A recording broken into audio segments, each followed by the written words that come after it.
Khadija said to his two children, "Why can't you two be more like Ahmed and Zainab? They are always achieving something." Abdul looked at his feet. "I like studying bugs and plants, Mom. Isn't that important too?" Aisha added softly. "And I love helping others. Doesn't that count for something?"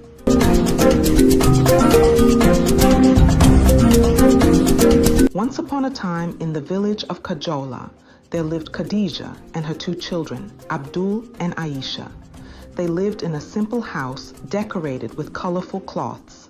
Even though life in their village was full of excitement, Khadija felt unhappy inside.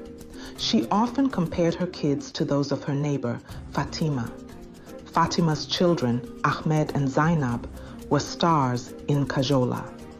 Ahmed, a swift runner, had just won the village's annual race, and Zainab's artwork decorated the walls of the community center, admired by all. Khadija, often sitting under the baobab tree, would watch them with a mix of admiration and envy, her thoughts drifting to her own children's unremarkable achievements. Khadija said to his two children, "Why can't you two be more like Ahmed and Zainab? They are always achieving something." Abdul looked at his feet. "I like studying bugs and plants, Mom. Isn't that important too?" Aisha added softly. "And I love helping others. Doesn't that count for something?" Abdul was a quiet boy, more interested in the world of insects and nature than in sports or academics. He could sit for hours in the meadow, observing ants or sketching the curve of a leaf. To him, these small things were as important as winning races. He wondered why others didn't see the beauty in his world. Aisha, with her gentle spirit, found joy in helping others, often seen carrying water for the elderly or nursing sick animals back to health. As she cared for a hurt bird, whispering to it gently, she hoped her mom would see that kindness was her way of making a difference. The village buzzed with anticipation for the upcoming Festival of Stories, an event where the young and old shared tales of Kajola's bravery, love, and magic. Khadija saw this as an opportunity for Abdul and Aisha to prove themselves, to show the village their worth. As the Festival of Stories approached, the excitement in Kajola grew. People decorated the streets with colorful banners and lights, and the smell of cooking filled the air. But amidst the festivities, there was a hint of something amiss. One evening, as the sun dipped low, casting long shadows across the village, Abdul noticed a strange smell in the air, like something burning. He paused, sniffing the air, but then shrugged it off as probably just someone's cooking going wrong. Aisha, too, felt a strange unease that she couldn't shake off. She saw the dry leaves scattered all over, whispering warnings with every rustle. The village was so busy preparing for the festival that no one noticed these little signs. That night, Khadija, while tucking her children into bed, felt a chill despite the warm night.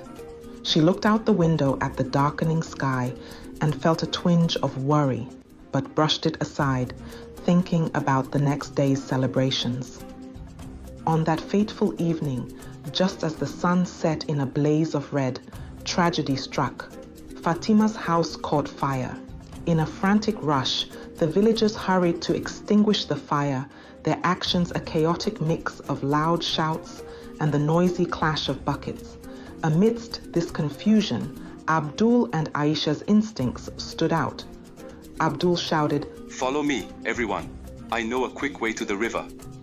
Abdul used his knowledge of the area to guide a group to the river, forming a human chain to quickly transport water to douse the flames. Meanwhile, Aisha, turning to Fatima and her kids, said, "Don't worry, we will help you through this. You're not alone." Aisha, with her soothing demeanor, comforted the distraught Fatima and her children, offering them reassuring and supportive words. The fire was quenched, and among the burned ruins and faces covered with soot, a new story unfolded. Khadija approached Fatima the following day. I'm so sorry about your house, Fatima. How can we help? Fatima replied, Thank you, Khadija. Your children were incredible today. They showed us what true bravery and kindness look like. In the days following the fire, Kajola came together like never before. Everyone, young and old, helped to rebuild Fatima's house. Khadija, seeing the unity and love in her village, started to see things differently.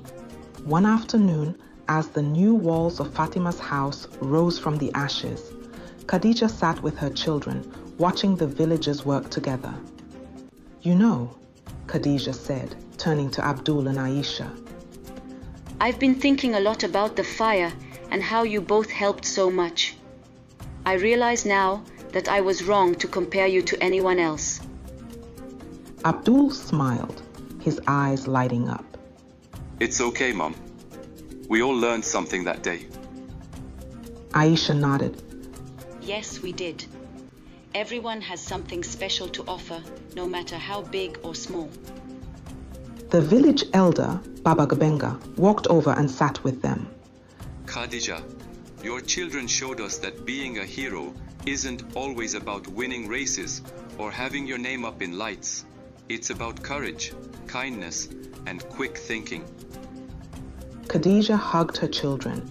I am so proud of you both. You are my heroes. As the sun set, casting a warm glow over the rebuilt home and the gathering crowd, the villagers celebrated not just the new building, but the new bonds formed in the fire's wake. The Festival of Stories that year was filled with tales of bravery, unity, and the quiet strength of Abdul and Aisha. And so, dear parents, I want you to imagine life as a beautiful quilt. Each child is a distinct, colorful thread interwoven with their own unique skills, aspirations, and journeys. Just as Khadija learned in the heart of Kajola, the real joy of parenting lies not in comparing, but in appreciating and nurturing the distinct qualities of each child. We must remember that not every child will shine in the spotlight of conventional achievements, like sports or academics, but they may thrive in the quiet moments, making a difference in ways we least expect. Our role is to guide them, support them, and celebrate their individual journeys, ensuring they grow to be confident and compassionate individuals. Let's take a lesson from the story of Kajola, to see the unseen gems in our children, to cherish their every effort, and to encourage their natural growth. By doing so, we not only uplift their spirits, but also foster a generation that values diversity and strength in individuality. Dear children, you, like Abdul and Aisha, are unique and wonderful in your own ways. Each of you carries a special talent, a kind heart, or a curious mind that sets you apart. It's important to remember that being different is not just okay, it's something to be proud of. Don't worry if you're not the fastest runner or the best in class. What truly matters is the effort you put in and the kindness you show to others.